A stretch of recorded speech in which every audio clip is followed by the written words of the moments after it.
Buffalo, get ready, because this might be the most jam-packed week of Bills news all offseason. There's a blockbuster trade rumor swirling around one of the NFL's most feared defensive linemen. There's a heart-stopping injury scare involving the newest weapon in Josh Allen's arsenal. And there's a three-time Super Bowl champion fighting for his professional life just to make the final roster. If you bleed red, white, and blue, buckle up because we're diving into all of it. Let's start with a story that has Bills Mafia buzzing louder than anything else right now. The Buffalo Bills are circling one of the most disruptive defensive tackles in football, and his name is Vita Vea. Here's the situation. Vea, a former Pro Bowler and Super Bowl champion out of Tampa Bay, has hit a wall in contract talks with the Buccaneers. When those negotiations stalled, Vea did what disgruntled stars do. He requested a trade. And once that word got out, the phones in Tampa Bay's front office started ringing off the hook. According to NFL Network insider Mike Garofalo, the Buccaneers have fielded calls from several teams, and the Buffalo Bills are right at the top of that list, alongside the Chicago Bears and the San Francisco 49ers. Now, here's why this matters so much for Buffalo specifically. The Bills have a glaring hole in the middle of their defensive line heading into the 2026 season. Their run defense was a soft spot a year ago, and now the problem is even more urgent because starting defensive tackle Phidarian Mathis has been suspended for the first 3 games of the regular season for violating the NFL's substance abuse policy. That leaves Buffalo thin at nose tackle, with rookie Deone Walker as basically the lone proven big body in the middle. Enter new defensive coordinator Jim Leonhard, who's installing a 3-4 scheme that thrives when you have a mountain of a man clogging up the middle of the line. Vita Vea, at nearly 350 pounds of pure disruption, is exactly the kind of player that scheme was built around. Think about what this guy actually does on a football field. Vea doesn't just occupy space, he dominates it. He draws double teams, he collapses running lanes, and he still has the get-off to generate interior pressure on the quarterback. Across his career, he's racked up over 250 combined tackles and 35 sacks from the interior, which is absurd production for a player his size. He's been to 2 Pro Bowls, and he's got a Super Bowl ring from Tampa Bay's title run back in 2021. But here's the catch, and it's a big one.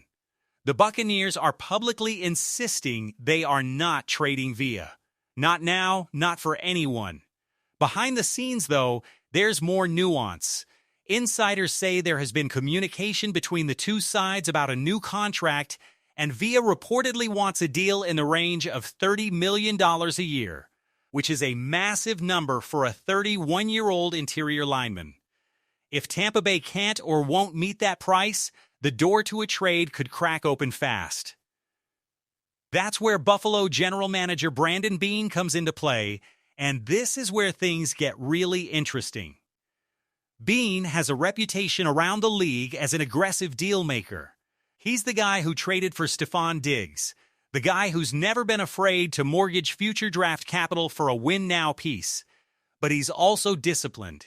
He doesn't like overpaying, and acquiring Vea wouldn't just cost draft picks, it would also mean immediately negotiating a big extension on top of the trade compensation. That's a 2-part gamble: give up assets to get him, then pay him what he wants to keep him. For a team with Super Bowl aspirations and a quarterback in Josh Allen who's firmly in his prime, that gamble might be worth it. But it's not a cheap one. There was actually a twist just this past weekend that could change the whole equation. In the Bills' preseason opener, a 29-14 win over the Carolina Panthers, Buffalo's defensive line looked sharp without Vea anywhere near the roster. Rookie Deone Walker flashed some real promise in his early snaps, and new head coach Joe Brady has already hinted the big man is ready for a bigger role in year 2. So now there's a genuine debate brewing.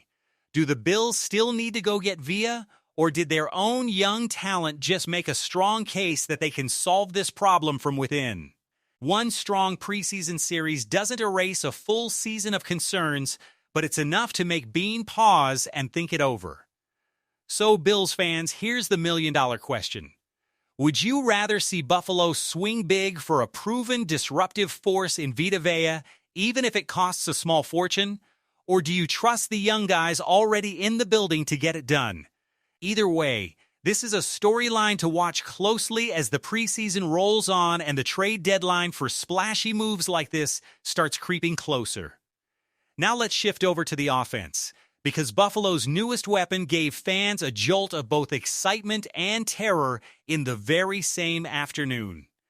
DJ Moore, the wide receiver Buffalo acquired in a blockbuster trade with the Chicago Bears back in March, made his long-awaited Bills debut in that same preseason opener against Carolina, and for about one quarter of football, he looked like exactly what the Bills traded for. On Buffalo's first 2 offensive drives, Moore hauled in 3 catches on 4 targets for 61 yards. That included a jaw-dropping 32-yard gain where he turned a short crossing route into an explosive play, showing off the exact yards after catchability that made Buffalo give up a second-round pick to get him in the first place. He added grabs of 11 and 18 yards for good measure. In just 6 routes run, Moore had already established himself as Josh Allen's most electric target on the field. And then it happened. After that third catch, a Carolina defender fell awkwardly onto Moore's lower leg and foot. He got up slowly, favoring the leg, and made his way to the sideline where he was immediately surrounded by Buffalo's medical staff, including head athletic trainer Nate Bresky. For a few tense minutes, the entire stadium and everyone watching at home held their breath. This was supposed to be the off-season addition that finally gave Josh Allen a true number 1 receiver. The thought of losing him before the regular season even started was every Bills fan's nightmare. Thankfully, the news that followed was reassuring. Moore was seen moving around freely on the sideline, walking without any real limp, which is usually a great early sign. Reporters on the scene, including Joe Buscaglia of The Athletic, noted that Buffalo appeared to have dodged a worst-case scenario. Head coach Joe Brady later told reporters he spoke directly with Moore after the game and got a simple, confident answer. Moore said he was good to go. Brady even added that Moore likely would have come out of the game around that point anyway, since the starters' snap counts were already being managed carefully in a preseason opener. Let's put this into context, because DJ Moore is not just some flashy new addition, he's a proven veteran who Buffalo is banking on in a huge way. Last season in Chicago, Moore caught 50 passes for 682 yards and 6 touchdowns. Across his first 8 NFL seasons, he's piled up over 600 career receptions, more than 8,000 receiving yards, and 41 touchdowns.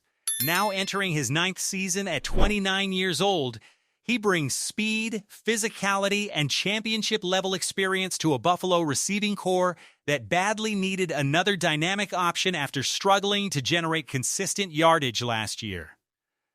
There's also a really nice storyline underneath all of this. Moore already has chemistry with Buffalo's new head coach Joe Brady from their years working together back in Carolina, which should speed up his transition into the offense. Josh Allen has reportedly been raving about the connection the two of them are already building in training camp, and that preseason flash of production, even in limited snaps, only raised the excitement level heading into the regular season. The Bills have another preseason game coming up next week on the road in Cleveland, and that will be a key checkpoint for Moore's recovery timeline. For now, though, the takeaway is a good one. Buffalo got a glimpse of exactly the explosive playmaker they traded for, and while the scare was very real, the early signs suggest the Bills avoided disaster with their prized offseason acquisition. Now let's talk about a very different kind of pressure, because while DJ Moore is fighting to stay healthy, another Bills player is fighting just to stay on the team at all. Mecole Hardman Jr. has one of the most decorated resumes of anyone on Buffalo's roster bubble. 3 Super Bowl rings, 7 NFL seasons, 6 of them spent with the Kansas City Chiefs, helping build a dynasty. He's the guy who caught the game-winning touchdown pass from Patrick Mahomes to beat the San Francisco 49ers in Super Bowl 58. Over his career, He's totaled 178 receptions for over 2,300 yards and 16 touchdowns. On paper, that's the resume of a guy who should have a roster spot locked up anywhere in the league. But here's the brutal truth about the NFL. Championship rings don't guarantee anything once final cuts roll around. Hardman arrived in Buffalo last November, but barely got a chance to show what he could do, appearing in just 2 games and recording a single reception. Now he's stepping into training camp fighting for a job in one of the most crowded wide receiver rooms in football. The Bills are expected to keep DJ Moore, Khalil Shakir, Keon Coleman, Josh Palmer, and Skylar Bell, which likely leaves just 1, maybe 2 spots open. That is an incredibly tight window for a veteran trying to prove he still belongs. So where does Hardman make his stand? Special teams. He's been getting first-team reps as Buffalo's punt returner. And that role might be the thing that saves his roster spot. Sports Illustrated's John Green recently noted that Hardman is genuinely at risk of getting cut, but also pointed out that he's performed solidly in the early stages of the preseason. If he can flash some explosive returns and add a little production as a receiver, his odds of surviving the final roster cuts could jump significantly. There's actually a new wrinkle that could work heavily in Hardman's favor. Rookie Skylar Bell, who had been getting some early opportunities at punt returner, is now dealing with a lower body injury. That opens the door wider for Hardman to lock down that specialist role, and it's reportedly a big reason why analyst Joe Buscaglia recently updated his 53-man roster projection to include Hardman, after previously leaving him off entirely. If Buffalo simply needs a reliable body back there fielding punts, Hardman's championship pedigree and steady hands could be enough to save his job, even if he's viewed as more of a specialist than a true receiving weapon. Buffalo's final roster cuts are locked in for August 30th, which means the clock is ticking loudly for Mecole Hardman. Every practice rep, every preseason snap, every punt return between now and then is basically an audition for his NFL future. So here's where we leave things, Bills fans, and we want to hear from you. Should Buffalo go all in and trade for Vita Vea to fix their run defense once and for all, even if it costs a serious chunk of draft capital and a big new contract? Is DJ Moore's electric preseason debut proof that he's about to become Josh Allen's new favorite target, injury scare and all? And should the Bills hang on to a 3-time Super Bowl champion in Mecole Hardman purely for his return skills, or is his roster spot simply not safe in a stacked receiver room? Drop your predictions in the comments below because we read every single one of them. If this video kept you locked in, do us a favor and smash that like button. It genuinely helps this channel grow. And if you haven't already, hit subscribe and turn on notifications so you never miss a single piece of breaking Buffalo Bills news. We'll be back very soon with the next update as this story keeps developing. Let's go, Bills Mafia!